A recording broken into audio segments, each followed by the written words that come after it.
आज हम लोग पढ़ने वाले हैं active and passive present perfect continuous tense का। ऐसे प्रेजेंट परफेक्ट कंटिन्यूअस टेंस मैंने ए टू जेड पढ़ा दिया है। अगर आप मेरे वो पिछले वीडियोज नहीं देखे हैं तो मेरे पिछले वीडियोज जाकर चैनल में जाकर पिछले वीडियोज देख लीजिए, फिर इसमें आइए, आपको ज्यादा समझ में आएगा। देखिए, मैंने एक्टिव पैसिव बना दिया है। टेंसेस के जितने एक्टिव पैसिव बनते हैं मैंने सारे एक्टिव पैसिव पढ़ाए हैं। आप जाइए मेरे चैनल में और एक्टिव पैसिव का सारा क्लास आप देख लीजिए। देखिए, आज हम लोग पढ़ेंगे टोटल 4 टेंसेस हैं, 4 टेंसेस हैं, यानी कि टेंसेस के 4 कैटेगरीज हैं जिसके एक्टिव एंड पैसिव नहीं बनते हैं। किनका किनका नहीं बनते हैं, मेरा कहने का मतलब है कि उसका यूज नहीं होता है कि नहीं। बनने का तो किसी तरह बना दीजिएगा, लेकिन उसका बोलचाल की भाषा में यूज ही नहीं होगा। ठीक है। और बहुत किताबों में भी आप देखिएगा तो इसका मेंशन नहीं किया गया है, इसका नाम नहीं लिया गया है, क्योंकि इसका यूज नहीं होता है। और समाज में, जाति में, धर्म में, सोसाइटी में किसी चीज का यूज ना होने लगे तो वो तो धीरे धीरे साइड हो जाता है। देखिए, present perfect continuous tense number 1, past perfect continuous tense, future continuous tense and future perfect continuous tense. ये 4 उप कैटेगरी जो हैं, ये 4 टेंसेस के जो कैटेगरी हैं, इनके पैसिव में यूज नहीं होता है। अब क्यों नहीं होता है, ये एक सवाल है। तो बस वही आज के वीडियो में हम लोग पढ़ने वाले हैं। देखिए, सबसे पहले शुरू करते हैं active and passive voice present perfect continuous tense का। ऐसे देख लेते हैं, एक बार रिकॉल कर लेते हैं। अगर एक्टिव का फॉर्मूला देखिए, प्रेजेंट परफेक्ट कंटिन्यूअस टेंस में एक्टिव का फॉर्मूला देखेंगे तो सबसे पहले सब्जेक्ट लगेगा। सब्जेक्ट के बाद या तो हैव या तो हैज। अब किसके साथ हैव किसके साथ हैज वो तो टेंस में बता ही चुका हूं। उसके बाद बीन, बीन के बाद वर्ब के फर्स्ट फॉर्म में आईएनजी। उसके बाद ऑब्जेक्ट, ऑब्जेक्ट के बाद या तो सिंस या तो फॉर। अब कहां सिंस कहां फॉर ये मैं इसमें नहीं बताने वाला हूं, ये मैंने पिछले वीडियोज में बता दिया। उसके बाद टाइम, और इसी का पैसिव बनाएंगे तो ये जो सब्जेक्ट है उसकी जगह आ जाएगा ऑब्जेक्ट। पैसिव में वही ना होता है, सब्जेक्ट की जगह ऑब्जेक्ट, ऑब्जेक्ट की जगह सब्जेक्ट। तो ये जो सब्जेक्ट है उसकी जगह ऑब्जेक्ट आएगा। उसके बाद हैव या हैज ये तो रहेगा ही। उसके बाद हैव या हैज दोनों में से एक आएगा। उसके बाद आएगा बीन, बीन के बाद पैसिव में एक एक्स्ट्रा जुड़ जाएगा बीइंग, BEING बीइंग। उसके बाद पैसिव है तो वर्ब का थर्ड फॉर्म आएगा। उसके बाद बाय लगा के सब्जेक्ट आएगा। उसके बाद या तो सिंस या तो फॉर। उसके बाद टाइम। ठीक, देखिए अब एग्जांपल से समझते हैं कि आखिर क्या कारण है जो active and passive voice present perfect continuous tense का नहीं बनता है। एक्टिव तो बनता है, पैसिव नहीं बनता है। नहीं बनता है मेरा कहने का मतलब है कि इसका यूज नहीं होता है। तो वह मुझे सुबह से पूछ रहा है, वह मुझे सुबह से पूछ रहा है। ठीक है, वह मुझे सुबह से पूछ रहा है। अब इसका ट्रांसलेशन बनाना है तो वह का ही थर्ड पर्सन सिंगुलर सब्जेक्ट है तो हैज लगेगा। ही हैज बीन तो आना तय है फॉर्मूला के हिसाब से, तो ही हैज बीन। उसके बाद वर्ब में आईएनजी। वर्ब क्या है सर? पूछना। पूछना का अंग्रेजी आस्क, आस्क में ING asking. He has been asking, किसे पूछ रहा है? मुझे पूछ रहा है, तो मी।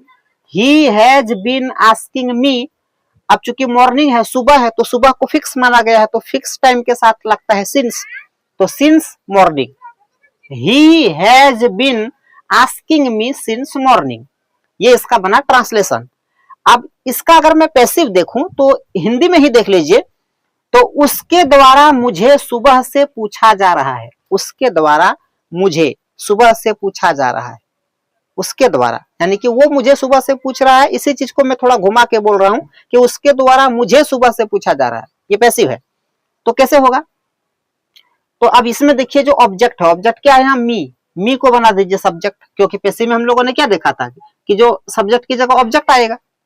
तो ऑब्जेक्ट में यहाँ क्या है देखिए ना, मी, मुझे। तो ये सब सब्जेक्ट में आएगा तो मी नहीं ना रहेगा, आई हो जाएगा। तो आई, अब आई के साथ हैव लगता है, आई हैव। उसके बाद बीन, चूंकि पैसिव है तो उसके साथ बीइंग भी लगेगा। तो I have been being, verb का थर्ड फॉर्म आस्क, पूछना का third form asked. I have been being asked. उसके बाद बाय, बाय लगा के सब्जेक्ट, सब्जेक्ट में क्या? वह ही सब्जेक्ट है लेकिन जाएगा ऑब्जेक्ट की जगह। तो ही, अब ही जब उधर जाएगा बाय के बाद तो ही का ही नहीं रहेगा, उसका रूप चेंज हो जाएगा him. I have been being asked by him, उसके बाद सिंस मॉर्निंग का सिंस मॉर्निंग लगा देंगे, उसमें कोई चेंजिंग नहीं। तो I have been being asked by him since morning. इस तरह से आप कहिएगा सर कैसे नहीं बना, आप तो बना दिए, आप तो बोल रहे थे कि प्रेजेंट परफेक्ट कंटिन्यूअस टेंस का पैसिव नहीं बनता है, तो आप तो बना दिए। देखिए भैया बढ़िया से समझिए, यहां आपको क्या दिख रहा है, बीन, यहां आपको क्या दिख रहा है, बीइंग। यहां देखिए ध्यान से, एक जगह आपको दिख रहा बीन और अगले ही पार्ट में थोड़ा सा आगे जाने पर मुझे मिलता है बीइंग, दोनों सटा हुआ है। अब बताइए ये जो बीन और बीइंग है, दोनों का बाप कौन है, दोनों का बाप है बी, यानी कि बी का ही बेटा बीइंग है और बी का ही बेटा बीन है। मैं वो साधारण भाषा में समझा रहा हूं आपको, यानी कि बी से ही बीन बना है और बी से ही बीइंग बना है। तो दो हेल्पिंग वर्ब मानिए एक साथ आ गया। तो कभी अंग्रेजी में ऐसा नहीं होता है, जैसे आप कभी भी अंग्रेजी में ऐसा देखे हैं, एम एम एक जगह लिखा हुआ या आर आर एक जगह लिखा हुआ, कभी आप देखे हैं? नहीं, अंग्रेजी में ऐसा नहीं होता, एक हेल्पिंग वर्ब आएगा, दो एक साथ नहीं आएगा। ठीक है, तो बीन बीइंग दोनों एक साथ आ रहा है, जबकि दोनों का बाप है बी, यानी कि दोनों का जो ओरिजिन है, जहां से निकला है वो बी ही है। तो दो हेल्पिंग वर्ब एक साथ आ गया, जो अंग्रेजी का विरोध करता है, इंग्लिश में ऐसा कभी नहीं होता।